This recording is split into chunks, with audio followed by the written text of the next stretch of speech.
નમસ્કાર વિદ્યાર્થી મિત્રો, હું doctor Kunal Tarunkumar Shukla Vishwakarma government engineering college Chandkheda ખાતે આસિસ્ટન્ટ પ્રોફેસર મેથેમેટિક્સ તરીકે ફરજ બજાવું છું. આજે આપણે આ લેક્ચરમાં GTUના સેમિસ્ટર 3ના વિષય પ્રોબેબિલિટી અને સ્ટેટિસ્ટિક્સ કે જેનો સબ્જેક્ટ કોડ છે 313006 એના પ્રથમ યુનિટ એટલે કે પ્રોબેબિલિટીના ઇન્ટ્રોડક્શન વિશે વાત કરીશું. શરૂઆતના આ લેક્ચરમાં આપણે પ્રોબેબિલિટીનો પરિચય મેળવીશું, એને કેવી રીતે શોધાય અને એના અમુક પ્રમેયો વિશે વાત કરીશું. શરૂઆત કરીએ સંભાવનાથી. આપણે સંભાવના, શક્યતા, તક આવા શબ્દોથી આપણે પરિચયમાં જ છીએ. આપણે જ્યારે કોઈપણ ઘટનાના પરિણામ વિશે નિશ્ચિત ન હોઈએ ત્યારે આપણે આ શબ્દનો ઉપયોગ કરીએ છીએ. આ શબ્દો ઘટના બનવાની અચોક્કસતાનો ભાસ દર્શાવે છે. આદર્શ પરિસ્થિતિમાં ઘટનાઓની નિશ્ચિતતાનું માપ શોધવા માટે આપણે સંભાવના શબ્દનો ઉપયોગ કરીએ છીએ. ક્યારેક આપણે કહીએ છીએ ને કે મારા આ પરિણામ આવશે એના આટલા ટકા ચાન્સીસ છે અથવા એટલી પોસિબિલિટી છે. તો એ એક પ્રકારની સંભાવનાનો ખ્યાલ છે.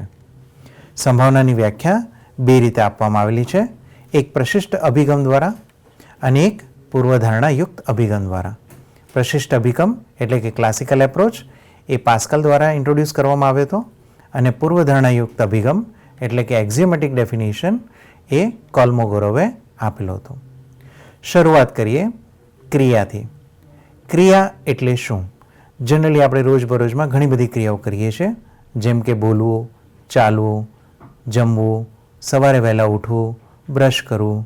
આવી ઘણી બધી ક્રિયાઓ છે જે આપણે દિવસ દરમિયાન અને આપણી જીવનચર્યા દરમિયાન કરતા હોઈએ છીએ. પણ એમાંથી અમુકને જ આપણે પ્રયોગના સ્વરૂપે જોઈ શકીએ છીએ. પ્રયોગ એટલે કે એક્સપેરિમેન્ટ, કે જે ક્રિયાઓ કે જેને આપણે કંઈક પરિણામ મેળવવા માટે કરતા હોઈએ તેને આપણે પ્રયોગ કહીએ છીએ. જેમ કે ઘણી બધી લેબોરેટરીઝની અંદર ઘણા બધા ઇનોવેશન્સ માટે એક્સપેરિમેન્ટ કરતા રહેતા હોય છે જેને આપણે પ્રયોગ કહીએ છીએ, જેના પરિણામો વિશે આપણને ખ્યાલ હોતો નથી. ઘણીવાર એવું પણ બને કે પરિણામો વિશે આપણને ખ્યાલ પણ હોય છે અને એ જ પરિણામ મેળવવા માટેના પ્રયત્નો આપણે કરતા હોઈએ છીએ. તો આમ એવી ક્રિયાઓ કે જે પરિણામ મેળવવા માટે કરીએ છીએ જેને આપણે પ્રયોગ કહીએ છીએ. અમુક પ્રયોગને આપણે યાદચ્છિક પ્રયોગ એટલે કે રેન્ડમ એક્સપેરિમેન્ટ કહી શકીએ છીએ. જે પ્રયોગના તમામ શક્ય પરિણામો આપણને અગાઉથી જ્ઞાત હોય એટલે કે આપણને ખબર હોય, પણ છતાં પ્રયોગ પૂર્ણ કર્યા વગર આપણને ખબર ના પડે કે પરિણામ કયું મળશે. રાઈટ? તેવા જ પ્રયોગને આપણે શું કહીએ છીએ? યાદચ્છિક પ્રયોગ કહીએ છીએ. જેમ કે એક સમતોલ સિક્કાને આપણે જાણીએ છીએ કે બે બાજુ હોય છે. બે બાજુમાંથી એક જ બાજુને આપણે છાપ કહીએ છીએ એટલે કે હેડ કહીએ છીએ અને બીજી બાજુને કાંટો એટલે કે ટેલ કહીએ છીએ. આ સમતોલ સિક્કાને જ્યાં સુધી આપણે ઉછાળીએ નહીં ત્યાં સુધી આપણને પરિણામ વિશે ખબર નથી હોતી કે હેડ આવશે કે ટેલ આવશે. પણ એટલું ચોક્કસપણે આપણે કહી શકીએ છીએ કે બેમાંથી કોઈ એક પરિણામ આપણી પાસે અવેલેબલ થશે. તો આ પ્રકારનો જે પ્રયોગ છે એને યાદચ્છિક પ્રયોગ કહેવામાં આવે છે. ઉપરાંત ધારો કે 52 પત્તાના ઢગલામાંથી કોઈ એક પત્તું આપણે સિલેક્ટ કરવું હોય તો એ પણ આપણને ખબર છે કે આ 52 પત્તામાંથી જ કોઈ એક પરિણામ મળશે. પણ જ્યાં સુધી આપણે એ પત્તું સિલેક્ટ ન કરીએ અથવા એ પ્રક્રિયા ન કરીએ ત્યાં સુધી આપણને એના પરિણામ વિશે ખબર હોતી નથી. એવી જ રીતે જો આપણે સમતોલ પાસો લઈએ, એને ફેંકીએ, આપણે જાણીએ છીએ કે સમતોલ પાસા ઉપર 1, 2, 3 એમ 6 સુધીના અંકો અંકિત કરેલા હોય છે. આ 6 અંકોમાંથી કોઈ એક જ અંક આપણને પરિણામ સ્વરૂપે મળશે, પણ કયો મળશે એ આપણે એડવાન્સમાં કહી શકતા નથી. માટે આ સમતોલ પાસાને ફેંકવાનો જે પ્રયોગ છે એને પણ આપણે યાદચ્છિક પ્રયોગ તરીકે લઈ શકીએ છીએ. નેક્સ્ટ, નિદર્શાવકાશ એટલે કે સેમ્પલ સ્પેસ. યાદચ્છિક પ્રયોગના જેટલા પણ શક્ય પરિણામો છે એ બધા પરિણામોને આપણે એક ગણમાં ભેગા કરીએ અને એ ગણ જે બને છે એને આપણે શું કહીએ છીએ? નિદર્શાવકાશ કહીએ છીએ. જનરલી નિદર્શાવકાશને સંજ્ઞા યુ અથવા એસ વડે દર્શાવવામાં આવે છે. ધારો કે હું સમતોલ સિક્કાને ઉછાળવાનો પ્રયત્ન કરું તો હું જાણું છું કે પરિણામ તરીકે મારી પાસે શું આવશે? કાં તો હેડ આવશે અથવા ટેલ આવશે. હેડને હું એચ વડે દર્શાવું, ટેલને હું ટી વડે દર્શાવું અને જો એચ અને ટી આ બંનેને કોઈ એક સેટમાં મૂકો તો આ સેટ મારા માટે બની જશે નિદર્શાવકાશ. કયા પ્રયોગ સાથે સંકળાયેલ? તો કે સમતોલ સિક્કાને ઉછાળવાના પ્રયોગ સાથે સંકળાયેલો નિદર્શાવકાશ બની જશે. એવી જ રીતે સમતોલ પાસાને હું ફેંકવાનો પ્રયત્ન કરું તો એના ઉપર અંકિત થયેલી સંખ્યાઓ કઈ કઈ છે? તો કે 1, 2, 3 અપ ટુ 6 છે. એનો મતલબ કે આ બધા પરિણામોને એટલે કે 1, 2, 3, 4, 5 અને 6 આ બધાને એક ગણની અંદર લઉં તો એ મારા માટે શું થશે? નિદર્શાવકાશ બની જશે. સમતોલ પાસાને ફેંકતા તેની ઉપર અંકિત થયેલા સંખ્યાને નક્કી કરવાવાળો જે પ્રયોગ છે એની સાથે સંકળાયેલો આ નિદર્શાવકાશ બની જશે. નિદર્શાવકાશના બે પ્રકાર હોય છે. એક શાંતિ નિદર્શાવકાશ અને બીજું અનંત નિદર્શાવકાશ. શાંતિ નિદર્શાવકાશ કોને કહેવાય? એટલે કે ફાઇનાઇટ સેમ્પલ સ્પેસ, કે જેની અંદર એલિમેન્ટ એટલે કે ઘટકોની સંખ્યા કેવી હોય? નિશ્ચિત હોય. અથવા આપણે એમ કહી શકીએ કે એના ઘટકોને આપણે પ્રાકૃતિક સંખ્યા ગણ સાથે એક એક સંબંધ વ્યાખ્યાયિત કરી શકીએ. એનો મતલબ કે there May B a 1-to-1 function. આપણે એક એક વિધેય બનાવી શકીએ છીએ કે જે નેચરલ નંબર સેટ n અને s એ બંનેની વચ્ચે એક એક સંગતતા પ્રસ્થાપિત કરે. જો આવા પ્રકારનો સેમ્પલ સ્પેસ મળતું હોય તો એને આપણે શાંત નિદર્શાવકાશ કહીશું. અને જે શાંત ન હોય એટલે કે એની અંદર સભ્યોની સંખ્યા અનિશ્ચિત હોય, બરાબર, તો એવા નિદર્શાવકાશને આપણે કહીશું અનંત નિદર્શાવકાશ. નિદર્શાવકાશના જે ઘટકો છે એને આપણે મૂળભૂત ઘટકો એટલે કે એલિમેન્ટરી મેમ્બર્સ તરીકે પણ ઓળખી શકીએ છીએ. ચલો આ જ વસ્તુને ઉદાહરણ વડે સમજવાનો પ્રયત્ન કરીએ. ધારો કે આપણે બે સમતુલ સિક્કા એને એક સાથે ઉછાળવાનો પ્રયોગ લઈએ છીએ તો એની સાથેનો નિદર્શાવકાશ આપણે મેળવવાનો છે. આપણે સૌ જાણીએ છીએ કે એક સમતુલ સિક્કાને આપણે જો ઉછાળીએ તો S તરીકે એટલે કે એનો નિદર્શાવકાશ તરીકે મને મળશે H અને T. આવો પહેલા સિક્કા માટે હું નામ આપું છું S1, બીજા સિક્કા માટે નામ આપું છું S2. તો S2માં પણ ઘટકો કયા આવશે? H અને T જ આવશે. હવે આ બંને સિક્કાઓને જો હું સાથે ઉછાળું તો પરિણામ સ્વરૂપે મને શું મળી શકે? તો એવું મળે કે બંને ઉપર ધારો કે હેડ આવે, એવું પણ બને કે એક ઉપર હેડ અને એક ઉપર ટેલ આવે, અને એવું પણ બને કે બંનેની ઉપર ટેલ આવે.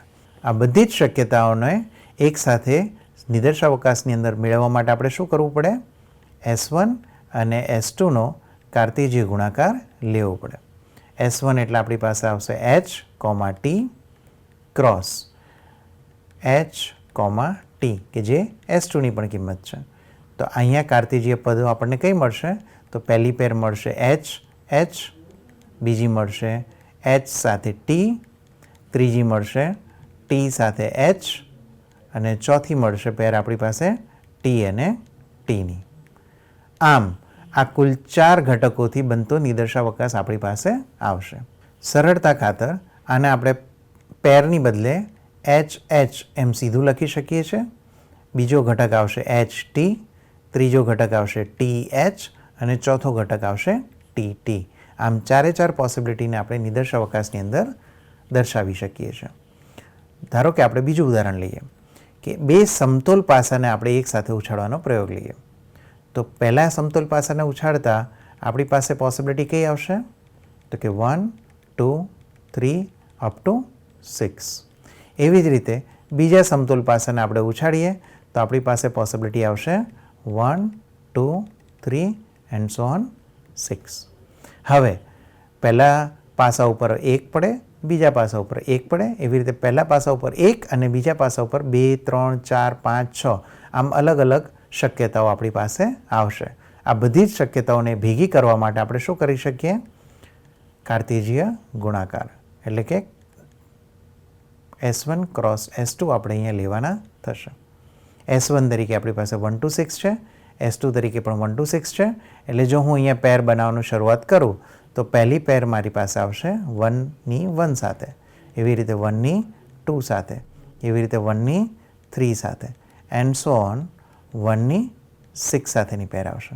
એ જ રીતે 2ની 1 સાથેની પેર, 2ની 2 સાથે પેર, 2ની 3 સાથે પેર એન્ડ સો ઓન 2ની 6 સાથેની પેર આવશે. આવી જ રીતે 3થી શરૂ થતી પેર, 4થી શરૂ થતી પેર અને 5થી શરૂ થતી પેર પણ તમે જોઈ શકો. અને છેલ્લે 6થી શરૂ થતી પેર આવશે 6 1, 6 2 એન્ડ સો ઓન 6 6.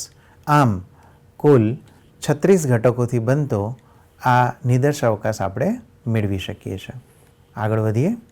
ધારો કે 2 છોકરા અને 3 છોકરીઓ, એમાંથી કોઈ 2 બાળકોની યાદચ્છિક પસંદગી આપણે કરવાની છે. તો 2 છોકરાઓને આપણે નામ આપી દઈએ B1 અને B2. તો પહેલા છોકરાનું નામ B1 અને બીજા છોકરાનું નામ B2. એવી રીતે 3 છોકરીઓ છે, તો એમાંથી ત્રણેયને નામ આપી દઈએ G1, G2 અને G3. આમ આપણી પાસે કુલ 5 સભ્યો વાળો એક ગણ બનશે. હવે આમાંથી કોઈ પણ 2 બાળકોની આપણે યાદચ્છિક પસંદગી કરવાની છે. તો એના માટે આપણે શું કરી શકીએ? તો યાદચ્છિક બાળકોની પસંદગી આપણે કરવી હોય તો આપણે વૃક્ષાકૃતિ એટલે કે ટ્રી ડાયાગ્રામ ડ્રો કરી શકીએ છીએ. પહેલાં શું કરીએ છીએ? પહેલું સિલેક્શન લઈએ છીએ. પહેલાં સિલેક્શનની અંદર કાં તો આપણી પાસે B1 આવે, કાં તો B2 આવે, કાં તો G1, કાં તો G2 અને કાં તો G3. આમાંથી કોઈ એક ઘટક આપણી પાસે આવશે. એટલે કે પહેલો જે બાળક હું સિલેક્ટ કરું છું એ કાં તો છોકરો હોઈ શકે, કાં તો બીજો છોકરો હોઈ શકે, કાં તો પહેલી ગર્લ, બીજી ગર્લ અથવા ત્રીજી ગર્લ હોઈ શકે. હવે એક વખત પહેલો છોકરો સિલેક્ટ કર્યા પછી તમારી પાસે ઓપ્શન કેટલા વધે છે બીજા બાળક પસંદ કરવા માટે? તો કે B2 વધે છે, પછી આવે છે G1, પછી આવે છે G2, પછી આવે છે G3. એવી રીતે B2 સિલેક્ટ કર્યા પછી તમારી પાસે કેટલા ઓપ્શન રહે છે? તો કે B1, પણ B1 B2 વાળો ઓપ્શન તો પહેલાં અગાઉ આવી ગયો છે, એટલે આપણે એ ઓપ્શન હવે ફરીથી લઈ શકીશું નહીં. તો હવે આપણે કયો લેવો પડે? B2 સાથે G1, B2 સાથે G3 અને B2 સાથે G2. એવી રીતે G1 સાથે કયો ઓપ્શન આવશે? તો G1 સાથે B1 B2 વાળા ઓપ્શન અગાઉ આવી ચૂક્યા છે, એટલે અહીંયા આવશે G2 અથવા G3. અને G2 સાથેના કયા ઓપ્શન આવશે? તો એ માત્ર G3 વાળો ઓપ્શન બાકી રહેશે. તો આમ કુલ પોસિબિલિટી આપણને કેટલી મળી? B1 સાથે B2, B1 સાથે G1, B1 સાથે G2, B1 સાથે G3. એ રીતે B2 સાથે G1, B2 સાથે G2, B2 સાથે G3 ઉપરાંત G1 સાથે G2, G1 સાથે G3 અને G2 સાથે G3. આમ કુલ અલગ અલગ 10 પોસિબિલિટી આપણી પાસે આવી છે. આ 10 પોસિબિલિટી આપણે વિચારી શકીએ. આ 10 પોસિબિલિટી કઈ રીતે આવે? તો જો મારે સિલેક્શન કેટલા કરવાના છે? 2 વિદ્યાર્થીઓના સિલેક્શન કરવાના છે. તો પહેલા વિદ્યાર્થી તરીકે મારી પાસે કેટલી પોસિબિલિટી છે? 5 પોસિબિલિટી છે. અને બીજા વિદ્યાર્થી તરીકે મારી પાસે કેટલી પોસિબિલિટી છે? 4 પોસિબિલિટી છે. તો 5 4 એટલે કે 20. એટલે કુલ પોસિબિલિટી મારી પાસે કેટલી આવશે? 20. પણ આમાંથી અમુક પોસિબિલિટી શું થશે? રિપીટ થશે. તમે અહીંયા B1 લો, પછી B2 લો, કે પહેલાં B2 લો અને પછી B1 લો. એ બંને પોસિબિલિટી કેટલી થશે? રિપીટ થશે. એટલે બધી પોસિબિલિટી 2 વાર આવશે. એટલે આપણે એને કુલ પોસિબિલિટીને 2થી ડિવાઈડ કરવા પડે. એમ આપણી પાસે 10 પોસિબિલિટી અહીંયા આવશે. આ બધાનો શું બનાવવું પડે? મારે એક ગણ બનાવી દેવું પડે. આ જે ગણ બનાવું એ મારા માટે શું બની જશે? Sample space. વધુ એક ઉદાહરણ સાથે આપણે સમજવાનો પ્રયત્ન કરીએ. જો અહીંયા આપણને કહ્યું છે કે આપણે એક સમતોલ સિક્કાને જ્યાં સુધી છાપ ન આવે ત્યાં સુધી ઉછાળી રાખવાનો છે. એટલે કે ધારો કે સિક્કો એક જ છે, એને પહેલી વાર ઉછાળીએ તો પહેલી વાર ઉછાળતા ધારો કે શું આપણને મળે છે? હેડ આવે છે. છાપ એટલે આપણે શું વિચારવાનું છે? હેડ આવવું જોઈએ. જો પહેલી વાર હેડ આવે તો પ્રોસેસ આપણે શું કરી દઈએ છીએ? સ્ટોપ કરી દઈએ છીએ. તો આ એક પ્રકારનો પ્રયોગ થયો. હવે ધારો કે પહેલી વાર હેડ નથી આવતું, પહેલી વાર ટેલ આવે છે, પણ બીજી વાર જ્યારે સિક્કો ઉછાળું તો ત્યારે શું આવે છે? હેડ આવે છે. પણ પછી આપણે આ પ્રોસેસને શું કરી દઈએ છીએ? સ્ટોપ. કેમ? કારણ કે એક સમતુલ સિક્કાને આપણે ક્યાં સુધી ઉછાળવાનો છે? જ્યાં સુધી છાપ ના આવે ત્યાં સુધી. તો ત્રીજી પોસિબિલિટી આવી શું થાય? તો પહેલાં ટેલ આવે, ફરીથી ટેલ આવે અને ત્યારબાદ હેડ આવે. એવી જ રીતે પહેલાં ટેલ આવે, ફરીથી ટેલ અને ત્યારબાદ આપણને હેડ મળે. તો આમ આવી રીતે કરતાં કરતાં અનંત સભ્યો આપણે અહીંયા લઈ શકીએ. શેની અંદર? નિદર્શાવકાશની અંદર. તો નિદર્શાવકાશની અંદર કોણ આવશે? એક ઘટક આવશે એચ, બીજો ઘટક આવશે TH, ત્રીજો ઘટક આવશે TH, નેક્સ્ટ આવશે TH અને આવું ચાલ્યા કરશે. રાઈટ? તો એનો મતલબ શું થયો કે આપણો સેમ્પલ સ્પેસ છે. હવે આપણે અહીંયા જોઈ શકીએ છીએ કે અગાઉના જેટલા પણ એક્ઝામ્પલ હતા એ બધા એક્ઝામ્પલમાં, જેમ કે આ એક્ઝામ્પલની અંદર સભ્યોની સંખ્યા કેટલી મળતી હતી? 10. એની આગળના ઉદાહરણમાં કે જ્યાં આપણે સભ્યોની સંખ્યા કેટલી મળતી હતી? અહીંયા 36 મળતી હતી. એની આગળના ઉદાહરણમાં અહીંયા સભ્યોની સંખ્યા કેટલી મળે છે? 4 મળે છે. તો આ 4, 36 અને 10 વાળા જે 3 ઉદાહરણ છે જેના નિદર્શાવકાશ આપણને મળે એ બધાને આપણે શાંતિ નિદર્શાવકાશ કહી શકીએ.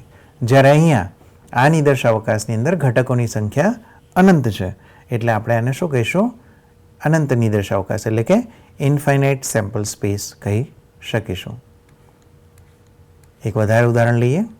એક સમતુલ પાસા ઉપર આપણને 1, 2, 3, 4, 5 અને 6 અંકિત કરેલું હોય એવું આપેલું છે અને બીજા પાસા ઉપર 1, 2, 3, 4, 5, 6 ની બદલે આપણને આપેલા છે ABCDEF.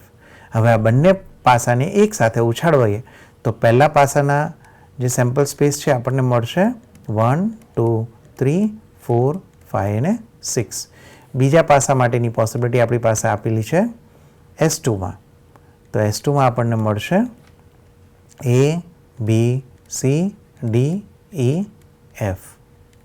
હવે મારે તમામ શક્યતાઓ જો લેવી હોય તો આ બંનેનો શું લેવો પડશે? કાર્ટેશિયન ગુણાકાર એટલે કે કાર્ટેશિયન પ્રોડક્ટ લેવી પડશે S1 ક્રોસ S2. એટલે પહેલા મેમ્બર પહેલા સેટમાંથી લેવાનો એટલે આપણી પાસે અહીંયા આવશે 1 અને બીજો બીજામાંથી એટલે 1A, પછી આવશે 1B, એ રીતે આવશે 1C એન્ડ સો ઓન. એ રીતે આપણી પાસે આવશે 1F. આ જ રીતે 2 વાળી પેર પણ લેવાની, 3 વાળી પેર પણ લેવાની અને છેલ્લે આપણને 6 વાળી પેર મળશે. 6A, 6B, 6C and so on 6F. આમ કુલ 36 ઘટકોવાળો આપણને નિદર્શાવકાશ અહીંયા મળી જશે. આગળ વધીએ. હવે આપણે વાત કરીશું ઘટના વિશે. ઘટના એટલે શું? તો કે નિદર્શાવકાશ જ્યારે આપણે કન્સિડર કરીએ છીએ તો એને એક આપણે ગણ તરીકે લઈએ છીએ. આ ગણના જેટલા પણ ઉપગણ આપણની પાસે અવેલેબલ હોય એ બધા ઉપગણને શું કહેવાય? ઘટના કહેવામાં આવે છે. નિદર્શાવકાશને આપણે શેનાથી દર્શાવીએ છીએ? યુથી દર્શાવીએ છીએ. ધારો કે બે સમતુલ સિક્કાને આપણે ઉછાળીએ તો એની સાથે સંકળાયેલો નિદર્શાવકાશ કયો થશે? HH, HT, TH અને TT ને સમાવતો ગણ થશે જે અહીંયા દર્શાવેલો છે. હવે આ જે યુ આપેલો છે એના કયા કયા ઉપગણ આપણને મળી શકે? તો આપણે સૌ જાણીએ છીએ કે નલ સેટ એટલે કે એમ્પ્ટી સેટ એટલે કે ખાલી ગણ એટલે કે પહેલા ગણ તરીકે હું લઉં છું A1 બરાબર 5 કે જે યુનો સબસેટ થશે એટલે કે યુનો ઉપગણ થશે. બીજા સેટ તરીકે હું શું લઈ શકું? એક જ એલિમેન્ટવાળો સેટ એટલે કે ખાલી HH આવતું હોય. ત્રીજા તરીકે શું લઈ શકું? એક જ એલિમેન્ટવાળો સેટ એટલે કે ખાલી HT આવતું હોય. એવી રીતે એક એલિમેન્ટવાળા 4 સેટ આપણી પાસે અવેલેબલ થશે. Next A2, A3, A4, A5, next A6. હવે બે એલિમેન્ટવાળા સેટ બનાવી શકો એટલે કે HH આવતો હોય અને HT આવતો હોય તો એ પણ શું થશે? યુનો સબસેટ થશે. આવા કેટલા ઉપગણ આપણે બનાવી શકીએ? તો આપણે સૌ જાણીએ છીએ કે જો યુની અંદર નંબર ઓફ એલિમેન્ટ એટલે કે એની અંદર સભ્યોની સંખ્યા n હોય બરાબર, તો એના પાવર સેટ એટલે કે ઘાત ગણની અંદર સભ્યોની સંખ્યા કેટલી થાય? UN 2n થશે. રાઈટ? તો અહીંયા યુની અંદર સભ્યોની સંખ્યા આ કિસ્સામાં કેટલી આપેલી છે? 4. તો આપણી પાસે કેટલા ઉપગણ મળશે? તો 2 એટલે કેટલા થાય? 16. તો કુલ 16 ઉપગણ આપણી પાસે અવેલેબલ થશે. આ ઉપગણો જેટલા પણ આપણને મળે બધાને શું કહેવાય? ઘટના કહેવાય. એટલે A1 એ શું છે? એક પ્રકારની ઘટના છે. A2 પણ શું છે? એક પ્રકારની ઘટના છે. A3 પણ એક પ્રકારની ઘટના છે. એવી રીતે A6 પણ એક પ્રકારની ઘટના છે. આપણે સૌ જાણીએ છીએ U એ પોતે પણ પોતાનો સબસેટ કહેવાય. એનો મતલબ કે U એ પોતે પણ શું બનશે? નિદર્શાવકાશ પણ બનશે અને સાથે સાથે ઘટના પણ કહી શકાય. હવે આપણે ઘટનાઓના પ્રકાર વિશે વાત કરીએ તો આપણે જાણીએ છીએ કે કોઈ પણ નિદર્શાવકાશ આપણને આપેલો હોય તો એના એક એક ઘટકવાળા પણ ઉપગણ આપણને મળે છે, જેને આપણે એકાકી ઉપગણ કહીએ છીએ. આ જેટલા પણ એકાકી ઉપગણ હોય એ બધા એકાકી ઉપગણને આપણે શું કહી શકીએ? મૂળભૂત ઘટના કહી શકીએ. જેમ કે આ જે સેટ U આપેલો છે જેમાં સભ્યો છે A, B, C, D અને E. હવે જો હું આનો એક એક ઘટકવાળો સબસેટ બનાવું એટલે કે માત્ર A લઉં, આને નામ આપી દઉં A1, તો A1 એ શું બની જશે? U માટે ઘટના બની જશે. આવી કેટલી ઘટનાઓ વ્યાખ્યાયિત કરી શકીએ આપણે આગળ માટે? તો કે 5.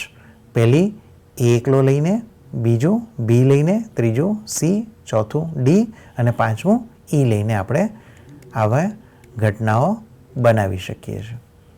એવી જ રીતે જો સમતોલ પાસાને 2 વખત ઉછાળવામાં આવે તો તેનો નિદર્શાવકાશ આ છે અને આના કુલ 4 એકાકી ઉપગણ આપણી પાસે અવેલેબલ થશે. પહેલો એકાકી ઉપગણ થશે HH, બીજો થશે HT, ત્રીજો થશે TH અને ચોથું આવશે TT. તો આ 4 જે એકાકી ઉપગણ છે જેને આપણે મૂળભૂત ઘટના તરીકે ઓળખી શકીએ છીએ. આપણે સૌ જાણીએ છીએ કે જો U એ આપણો નિદર્શાવકાશ હોય તો phi એ એનો સબસેટ કહેવાય. એનો મતલબ કે phi ને પણ આપણે ઇવેન્ટ તરીકે એટલે કે ઘટના તરીકે લઈ શકીએ છીએ. તો એવી ઘટના કે જેમાં એક પણ ઘટક ન હોય એવી ઘટનાને શું કહીએ છીએ? અશક્ય ઘટના કહીએ છીએ. કેમ? કારણ કે આમાં કોઈ પણ મેમ્બર આવતો નથી. એનો મતલબ કે આવું થવા માટે આપણે કોઈ પણ પ્રયોગ તો કરીએ જ છે. પ્રયોગ કરીશું એટલે કંઈક ને કંઈક તો પરિણામ મળવાનું જ છે. એનો મતલબ શું થયો? કે જો આપણે પ્રયોગ કરીએ અને કોઈ પરિણામ ન મળે એ પોસિબલ થવાનું નથી. એનો મતલબ કે ઘટના તરીકે નલ સેટ ક્યારેય બનશે નહીં. એટલે નલ સેટ એ કયા પ્રકારની ઘટના કહી શકાય? અશક્ય ઘટના કહી શકાય. એવી જ રીતે આપણે સૌ જાણીએ છીએ કે જો U એ પણ પોતે પોતાનો સબસેટ છે એટલે કે ઉપગણ છે, એમ U ને પણ ઘટના કહી શકીએ. હવે જ્યારે U ઘટના ઘટે છે તો એનો મતલબ શું કે એમની અંદર દરેકે દરેક પ્રકારના જેટલા પણ એલિમેન્ટ હતા નિદર્શાવકાશના, જેટલા પણ પરિણામોની પોસિબિલિટી હતી એ બધા પરિણામો આની અંદર આવી જાય છે. એટલે જ્યારે હું પ્રયોગ કરીશ તો આ જે U છે એ ઘટના હંમેશા અસ્તિત્વમાં આવશે અને આવશે જ. એટલા માટે આપણે એને શું કહીએ છીએ?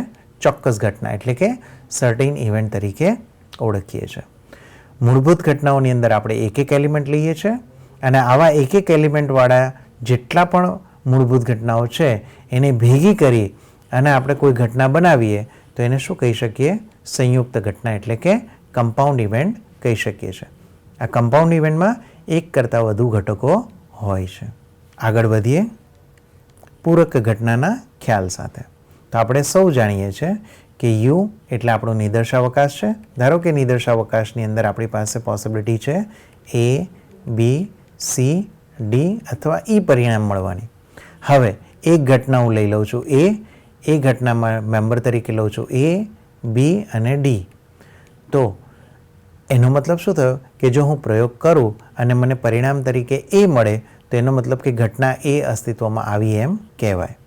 પ્રયોગ કરું અને પરિણામ તરીકે મને B મળે તો એ ફરીથી અસ્તિત્વમાં આવી છે એવું કહી શકું છું.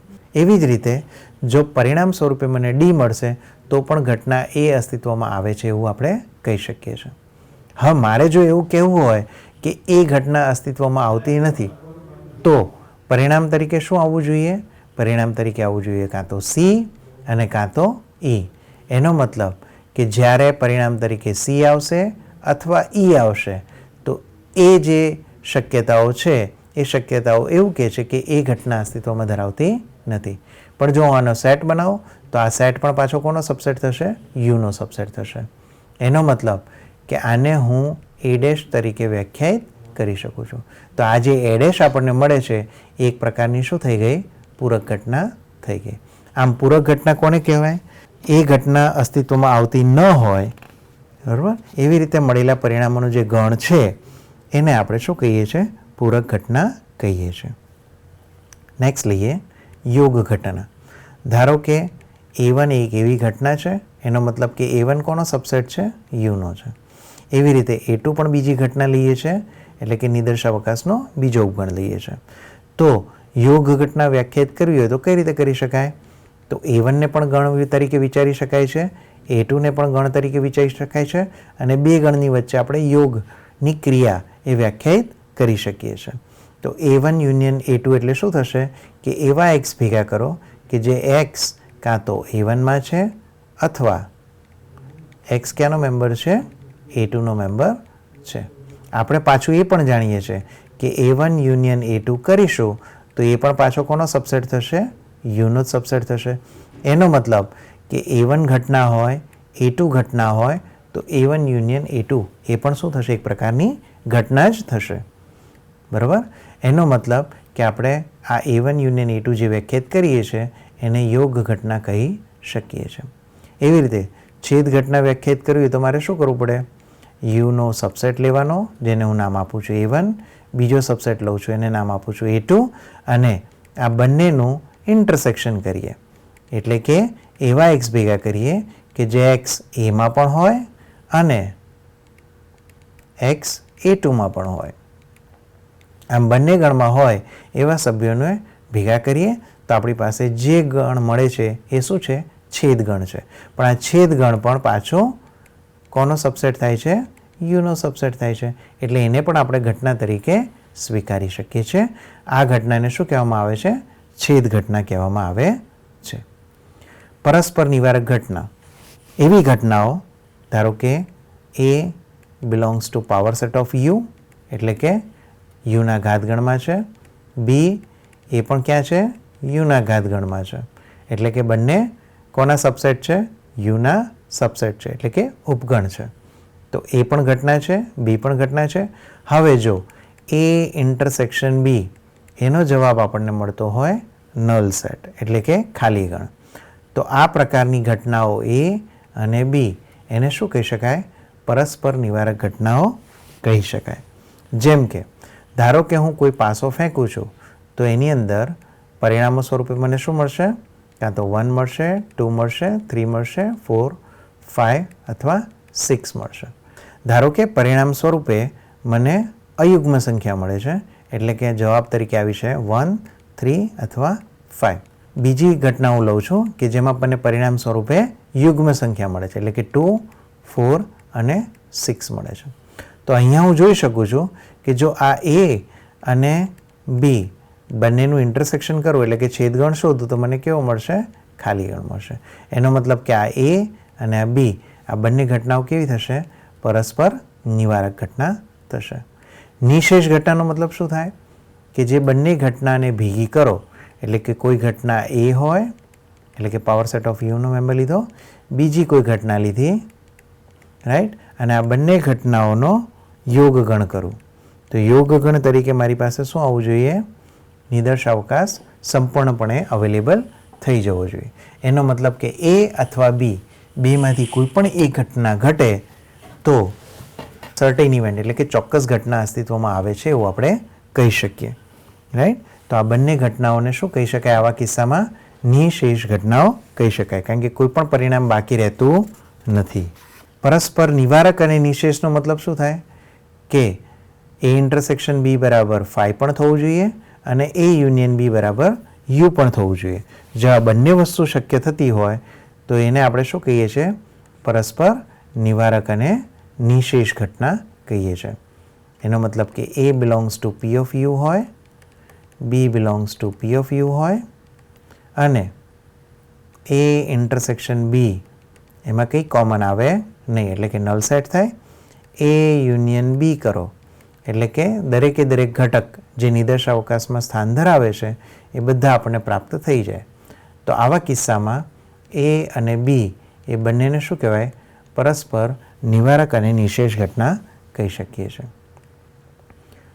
તફાવત ઘટના કઈ રીતે વ્યાખ્યાયિત થાય? તો ધારો કે હું એમ કહું કે એ કોઈ ઇવેન્ટ છે, એટલે કે ઘટના છે, બી પણ કોઈ ઘટના છે, અને જો હું વ્યાખ્યાયિત કરું એ માઇનસ બી, એટલે કે એવા સભ્યો લઉં કે જે એમાં હોય અને બીમાં ના હોય, તેવા સભ્યોનો જે ગણ બનાવો એ પણ કોનો સબસેટ થશે? પાવર સેટ ઓફ યુનો મેમ્બર જ થશે.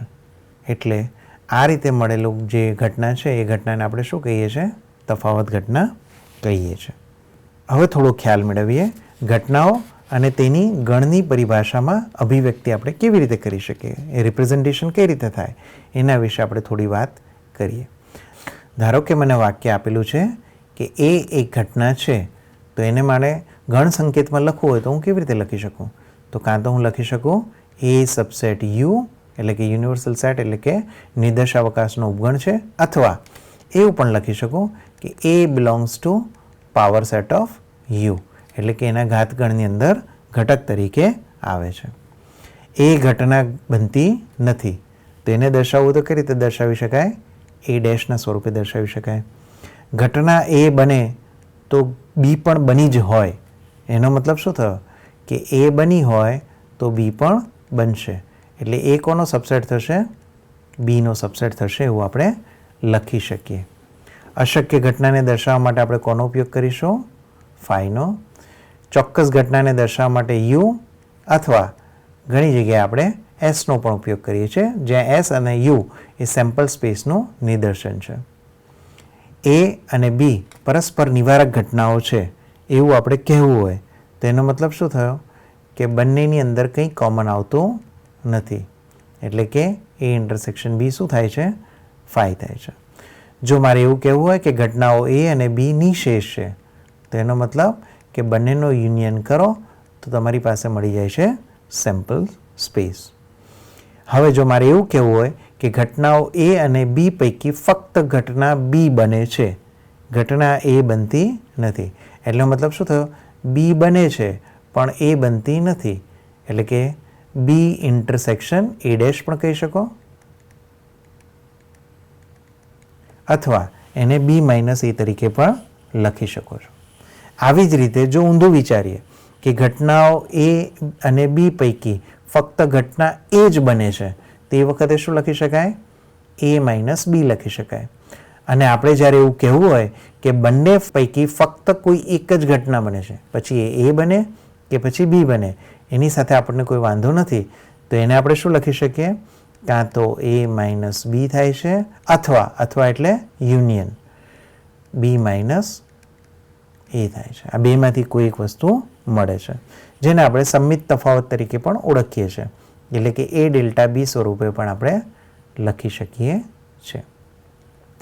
એ અને બી બંને ઘટનાઓ એક સાથે બને છે, આવું વિચારવું હોય તો કઈ રીતે લખી શકાય? તો કે એ ઇન્ટરસેક્શન બી તરીકે લખી શકાય. ઘટનાઓ એ અને બી પૈકી ઓછામાં ઓછી એક બની જાય છે, તો આને કઈ રીતે લખી શકાય? એ યુનિયન બી સ્વરૂપે લખી શકાય. એ જ રીતે ઘટનાઓ એ, બી અને સી પૈકી ફક્ત એ અને બી બને છે, એટલે કે સી બનતી નથી, તો એને લખવું હોય તો કેવી રીતે લખાય? તો એ બને છે એન્ડ એટલે અને, બી બને છે અને સી બનતી નથી, એટલે કે સી ડેશ બને છે. કોઈ પણ ઘટના બને અથવા એની પૂરક ઘટના બને, બેમાંથી કોઈ એક ઘટના તો અસ્તિત્વમાં આવે અને આવે જ. એટલે જો તમે એવું કહેતા હોય કે ફક્ત એ અને બી બને છે, એટલે કે સી બનતી નથી, તો આ ત્રણે વસ્તુ એક સાથે તમે લઈ શકો. ચાલો હવે આપણે ઉદાહરણ સાથે આગળ વધીશું. એક સમતોલ સિક્કાને આપણે 2 વખત ઉછાળવામાં આવીએ છીએ, તો તેના પરિણામોથી નોંધવામાં આવે તો પરિણામો તરીકે આપણને શું મળશે? તો કાં તો HH મળશે, કાં તો HT મળશે, કાં તો TH મળશે અને કાં તો TT મળશે. હવે જો ઘટના એ તરીકે, એટલે કે આને હું શું કહી દઉં? યુનિવર્સલ સેટ કહી દઉં, એટલે કે નિદર્શાવકાશ તરીકે લઈ લઈએ. નિદર્શાવકાશમાં 4 ઘટકો છે. હવે જો ઘટના એ તરીકે હું એમ કહું કે બંને વખત ટેલ મળે, તો બંને વખત ટેલ મળે એવું પરિણામ કયું છે આમાંથી? એકમાત્ર ને એક ટી જ છે. તો એનું જો હું સેટ બનાવું અહીંયા ટી, તો આ શું બની જશે? ઘટના એ બની જશે. એવી રીતે ઘટના બી શું આપેલી છે કે એક જ વખત હેડ મળે. હવે એક જ વખત હેડ મળે એની એવું સપોર્ટ કરતા કયા એલિમેન્ટ છે? તો કાં તો HT છે અને કાં તો TH છે. એટલે બી તરીકે સેટ આવશે કે જેમાં બે સભ્યો હશે, HT અને TH. ઘટના સી શું કહે છે કે વધુમાં વધુ એક જ વખત ટેલ મળે.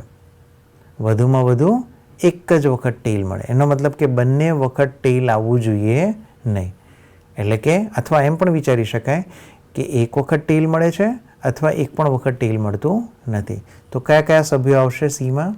તો સીમાં આવે H આવી શકે કારણ કે 0 વખત ટેલ મળે છે, HT આવી શકશે અને TH આવી શકશે. TT લઈ શકાશે નહીં. વધુ એક ઉદાહરણ સાથે આપણે આગળ વધીએ. અહીંયા U બરાબર આપણને કેટલા આપેલા છે? 1, 2, 3, 4, 5, 6, 7, 8, 9, 10. A બરાબર આપેલા છે 1, 3 અને 4. B બરાબર આપેલા છે 4, 5, 7 અને 8. અને C બરાબર આપેલા છે 5, 6 અને 7. આ બધી ઘટનાઓ છે. હવે ઘટનાઓને આપણે ગણ સ્વરૂપે પણ લખી શકીએ છીએ. તો જે પ્રક્રિયાઓ આપણે ગણ માટે કરતા હતા એ જ પ્રક્રિયાઓ આપણે ઘટનાઓ માટે કરવાની છે. અહીંયા આપણને શું શોધવાનું કહ્યું છે? પહેલાં A યુનિયન B ડેશ. તો A આપેલા છે, B ડેશ તમે શોધી શકો છો. A યુનિયન B ડેશ એના સભ્યોની સંખ્યા, એના સભ્યો આવશે 1, 3 અને 4. B ડેશ લેવાનું છે એટલે કે બીના સભ્યો લેવાના નહીં. યુમાં કયા મેમ્બર્સ છે? 1 to 10. એમાંથી 4, 5, 7 અને 8 આપણે લેવાના નથી. તો વચ્ચે શું? 1, 2, 3, 6 અને 9 અને 10. આ બંનેનો મારે શું કરવાનું છે? યુનિયન કરવાનું છે. યુનિયન કરીશ તો મારી પાસે શું જવાબ આવશે? અહીંયા મળશે મને 1, 2, 3, 4, 6, 9 અને 10. આમ આપણે A યુનિયન B ડેશ શોધી શકીએ છીએ. જો એ જ રીતે મારે A ઇન્ટરસેક્શન B ડેશ શોધવું હોય તો શું કરવું પડે?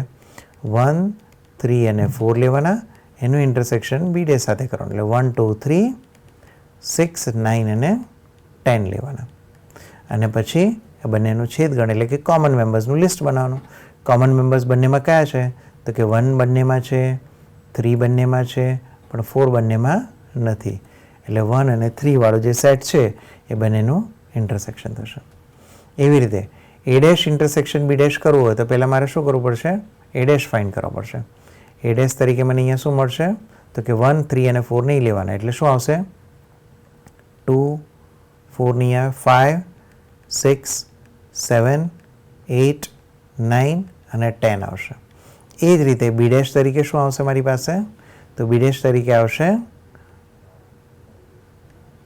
1, 2, 3, 6, 9, 10 આવશે. અને આ બંનેનું મારે શું શોધવાનું છે? ઇન્ટરસેક્શન. એટલે કે A dash intersection B dash. એટલે આ બંને ગણનું મારે કોમન મેમ્બર્સ લેવાના. કોમન મેમ્બર્સ તરીકે મને કોણ મળશે? તો કે 2 બંનેમાં કોમન છે, પછી 6 કોમન છે, 9 કોમન છે અને 10 કોમન છે. આમ આપણે A ઇન્ટરસેક્શન B ડેશ શોધી શકીએ છીએ. એ જ રીતે જો મારે આ શોધવું હોય A intersection B intersection C whole dash, તો પહેલાં તો શું શોધવું પડશે? B intersection C. તો બીની કિંમતો કઈ આપણને આપેલી છે? તો B તરીકે આપણને આપેલા છે 4, 5, 7, 8. એનું ઇન્ટરસેક્શન કરવાનું Cના મેમ્બર્સ. Cના મેમ્બર્સ આપેલા છે 5, 6 અને 7. હવે આ બંનેમાં કોમન મેમ્બર તરીકે કોણ મળશે મને? તો 5 બંનેમાં કોમન છે, 7 કોમન છે. એટલે 5 અને 7 બે વસ્તુ અહીંયા આવશે. હવે જો B ઇન્ટરસેક્શન Cનો ડેશ લેવાનો, એનો મતલબ કે 5 અને 7 સિવાયના બધા મેમ્બર્સ આવશે. તો કયા આવશે? 1, 2, 3, 4, 6, 8, 9 અને 10 આટલા મેમ્બર્સ આવશે. એમાં ઘટકોની સંખ્યા કઈ આપેલી છે? તો એમાં ઘટકોની સંખ્યા આપેલી છે 1, 3 અને 4. તો જ્યારે હું આ બંનેનું ઇન્ટરસેક્શન કરું ત્યારે મને આ મળશે. તો આ બંનેમાં કોમન મેમ્બર તરીકે કોણ આવશે? તો કે 1 1 કોમન છે અને 3 3 કોમન છે અને 4 4 પણ કોમન છે. એટલે આના જવાબ તરીકે આવશે મને મારી પાસે 1 3 અને 4. બરાબર. એ જ રીતે તમે બી ઇન્ટરસેક્શન સી અને એનો યુનિયન પણ મેળવી શકો. બી ઇન્ટરસેક્શન સી આપણને મળેલા છે, કેટલા છે? 5 અને 7. એનો યુનિયન કરવાનો એ સાથે, એટલે કે 1 3 અને 4 સાથે. તો જવાબ આપણને મળી જશે 1 3 4 5 અને 7. આ કિંમત થઈ જશે બી ઇન્ટરસેક્શન સી અને એના યુનિયનની. હવે ધારો કે 1 થી 50 પૈકીના પૂર્ણાંકોમાંથી એક પૂર્ણાંક આપણે પસંદ કરવાનો છે અને એના ઘટકો નીચે પ્રમાણે લખવાના છે. તો જો હું આને એમ કહું કે આ મારા માટે ઘટના એ છે, તો એ ઘટનાની અંદર શું આવે છે કે પસંદ કરેલ સંખ્યા 2ની ગુણિત છે. એનો મતલબ કે 2ના મલ્ટિપલ છે. તો એની અંદર મેમ્બર્સ કયા કયા આવી શકશે? તો કે 2 આવશે, 4 આવશે, 6 આવશે, 8 આવશે. આવું 50 સુધી આપણી પાસે મળી જશે. જો હું પસંદ કરેલ સંખ્યાને અવિભાજ્ય સંખ્યા તરીકે લઉં, તો અવિભાજ્ય સંખ્યા તરીકે મારી પાસે કોણ આવશે? તો આને નામ આપી દઉં છું બી, અને બીમાં ઘટકો આવશે 2 3 5 7 11 13 17 19 23 29 31 પછી 37 43 અને 47. આ બધી અવિભાજ્ય સંખ્યાઓ એની અંદર આવી જશે.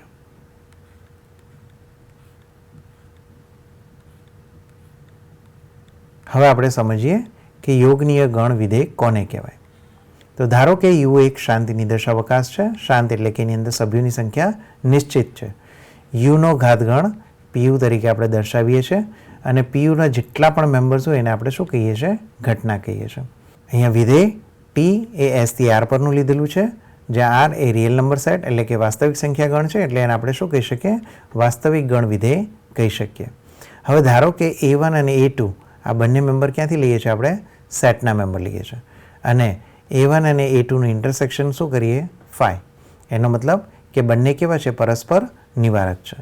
હવે આ કિસ્સામાં જો યુનિયનની ઉપર ટી ફંક્શન વિધેય ડિફાઇન કરું, રાઈટ, અને એના જવાબ તરીકે મળે મને T of A1 plus T of A2. એનો મતલબ કે યુનિયનમાં રહેલા સભ્યોની સંખ્યા, યોગ ગણમાં સભ્યોની સંખ્યા એ ઇન્ડિવિજ્યુઅલી બંનેના સભ્યોની સંખ્યાના સરવાળા બરાબર હોય તો એવા વિધેયને આપણે શું કહીએ છીએ?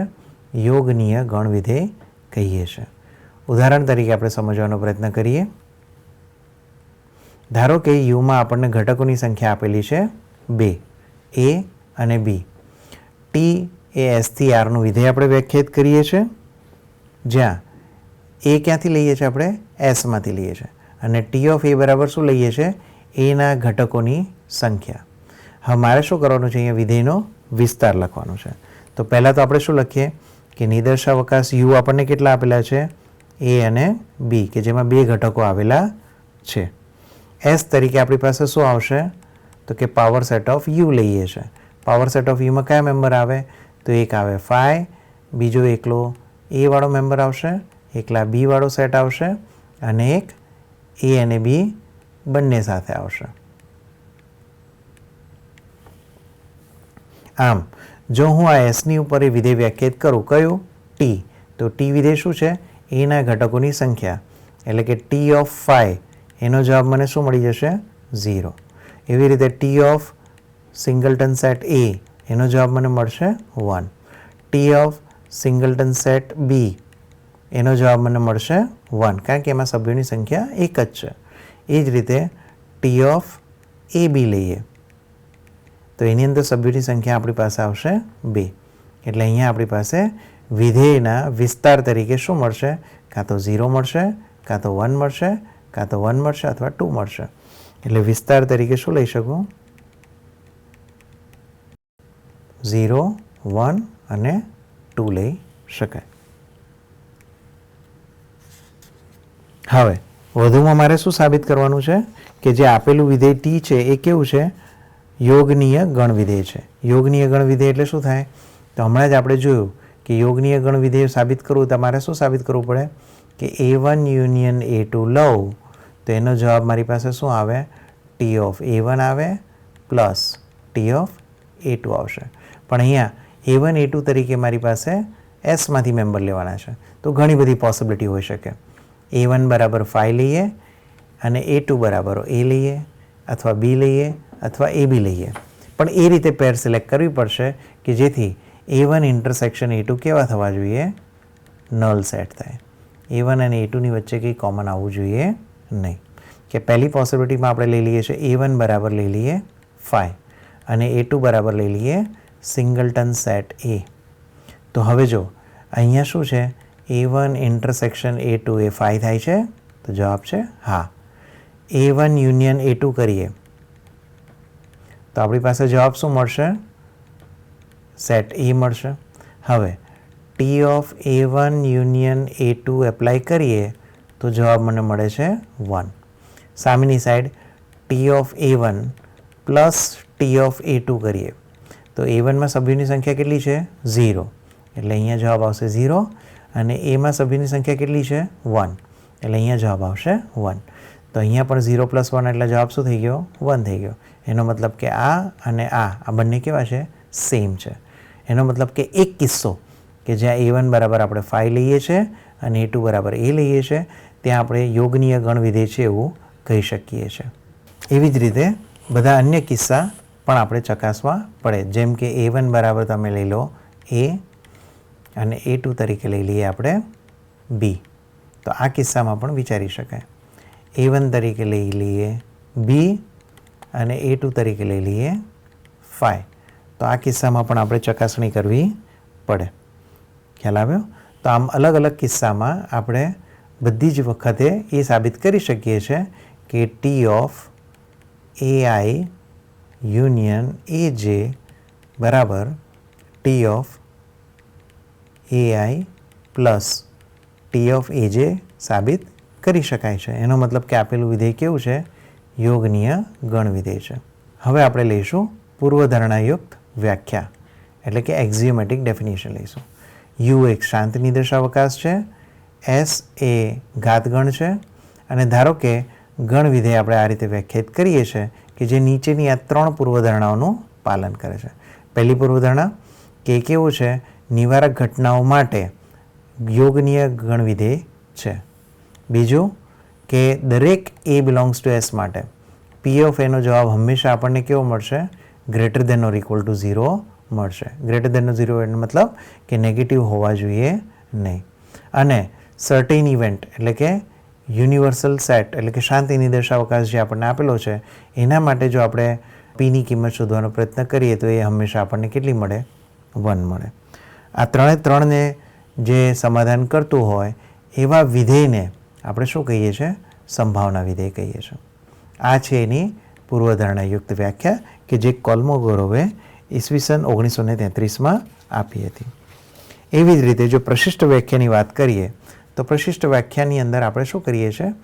ઘટના શોધવા માટે બે સંખ્યાઓનો ગુણોત્તર લઈએ છીએ, R અને N. R શું છે? કે જેટલા આઉટકમ્સ આપણા માટે ફેવરેબલ છે એની સંખ્યા, અને N શું છે? જેટલા ઓલ પોસિબલ આઉટકમ્સ છે એની સંખ્યા. આ બંનેનો ગુણોત્તર લઈએ એટલે આપણી પાસે મળશે ઘટનાની સંભાવના. હવે આપણે અમુક સંભાવનાના પ્રમેયો વિશે વાત કરીશું. અશક્ય ઘટનાની સંભાવના હંમેશા કેવી હોય છે? 0 હોય છે. P ઓફ A શોધવા માટે આપણે શું વાત કરીએ છીએ? R/N. R શું છે? Favourable outcomes. N શું છે? Total outcomes. પણ જ્યારે અશક્ય ઘટનાની વાત કરીએ ત્યારે ફેવરેબલ આઉટકમ્સ કેટલા થઈ જાય છે? 0. એટલે કે Rની કિંમત થઈ જાય છે 0. એનો મતલબ કે P of null set find કરો તો એ વખતે ઉપર આવશે 0 અને નીચે આવશે N. એનો મતલબ કે તમારી પાસે જવાબ થઈ જશે 0. આમ તમે કહી શકો છો કે અશક્ય ઘટનાની સંભાવના શું હોય છે? 0 હોય છે. એવી રીતે ચોક્કસ ઘટનાની સંભાવના કેવી રીતે શોધાય?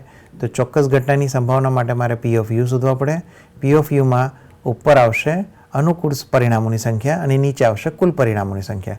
કુલ પરિણામ N છે, પણ જ્યારે ચોક્કસ ઘટનાની વાત કરીએ તો એમાં અનુકૂળ પરિણામો કેટલા થશે? N જેટલા જ થશે. એટલે N/Nની કિંમત કેટલી મળશે? 1 મળશે. એટલે કે પી ઓફ યુ બરાબર એટલે કે ચોક્કસ ઘટનાની સંભાવના પણ શું થાય છે? 1 થાય છે. એવી જ રીતે અન્ય કોઈ પણ ઘટના છે તો એની સંભાવનાની કિંમત આપણને કોની વચ્ચે મળશે? 0 અને 1ની વચ્ચે મળશે. આપણે સૌ જાણીએ છીએ કે જો ઓછામાં ઓછા ફેવરેબલ આઉટકમ્સ ગણીએ તો એ 0 છે.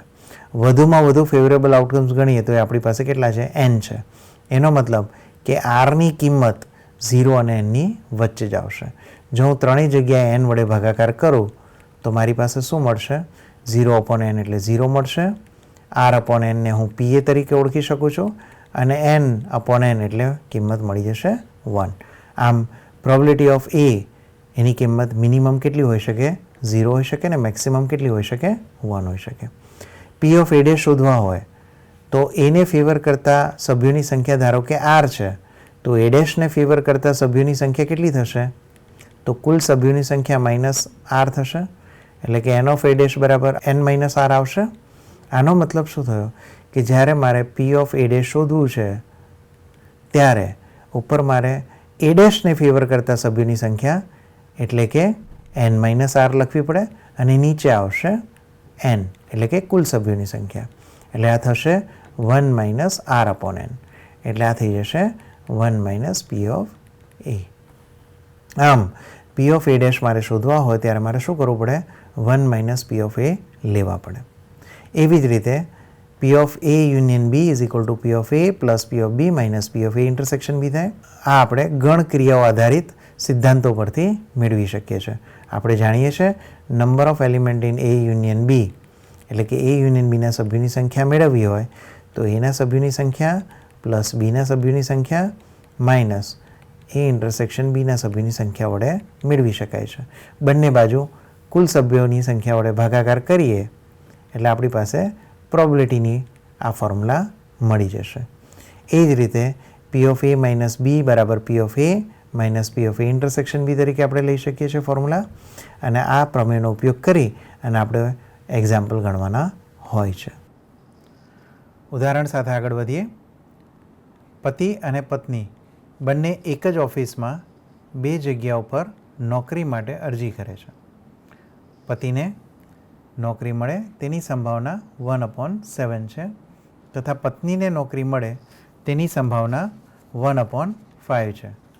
તો બંનેને નોકરી મળી જાય તેની સંભાવના શોધવાની છે. કોઈ એકને જ નોકરી મળે તેની પણ સંભાવના શોધવાની છે. ત્રીજો ઓપ્શન કોઈને પણ પસંદ ન કરવામાં આવે તેની સંભાવના અને ઓછામાં ઓછું બેમાંથી કોઈ એકને નોકરી મળી જાય તેની સંભાવના શોધવાની છે. તો અહીંયા આપણે જોઈ શકીએ કે પતિને નોકરી મળે તેને આપણે ઘટના નામ આપીએ છીએ એ અને પત્નીને નોકરી મળે તે ઘટનાને નામ આપીએ છીએ આપણે બી. હવે અહીંયા આપણને શું આપેલું છે? તો કે પ્રોબેબિલિટી ઓફ એ એટલે કે પતિને નોકરી મળે એની સંભાવના આપેલી છે 1/7. પ્રોબેબિલિટી ઓફ બી એટલે કે પત્નીને મળે એની સંભાવના આપણને આપેલી છે 1/5. હવે પત્નીને નોકરી મળે અને પતિને નોકરી મળે આ બંને કેવી છે? નિરપેક્ષ ઘટનાઓ છે. નિરપેક્ષ ઘટનાઓ છે તો એનો મતલબ શું થાય કે એ અને બી એકબીજા ઉપર આધારિત નથી. એટલે કે પ્રોબેબિલિટી ઓફ એ ઇન્ટરસેક્શન બી મારે શોધવું હોય તો હું સરળતાથી શોધી શકું.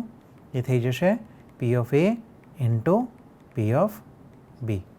પી ઓફ એ મારી પાસે મળશે 1/7. પી ઓફ બી અવેલેબલ છે 1/5 એટલે બંનેનો ગુણાકાર થઈ જશે 1/35. તો આમ બંને જણા સિલેક્ટ થાય એટલે કે પતિને પણ નોકરી મળે અને પત્નીને પણ નોકરી મળે એની પ્રોબેબિલિટી કેટલી આવશે?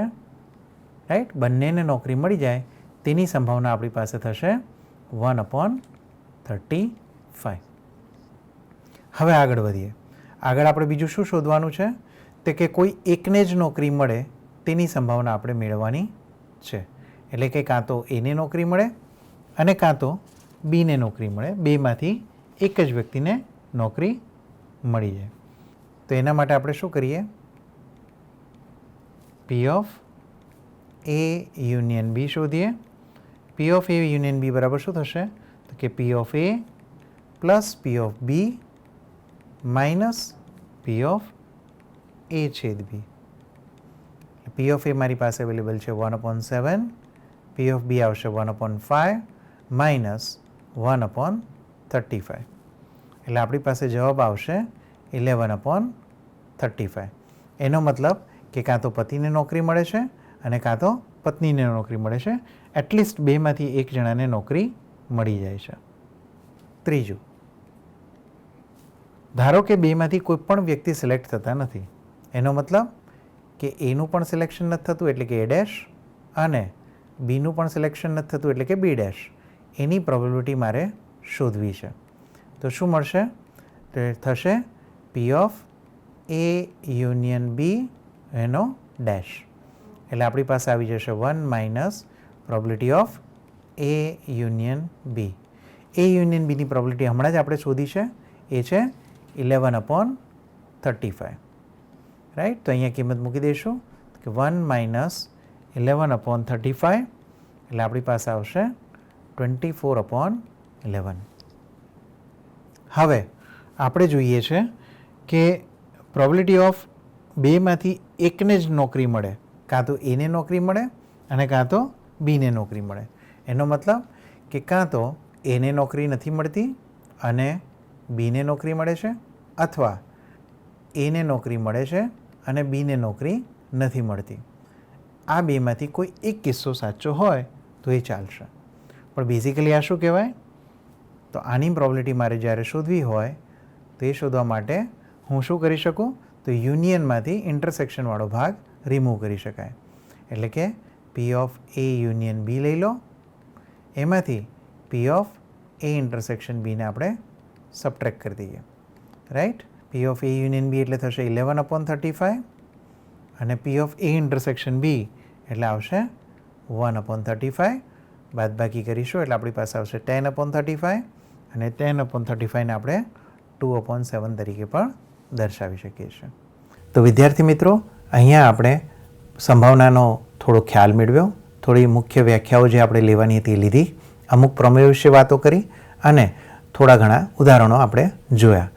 વધુ ઉદાહરણો સાથે અને વધુ વિગતવાર ખ્યાલ સાથે આપણે ફરી મળીશું આવતા લેક્ચરમાં.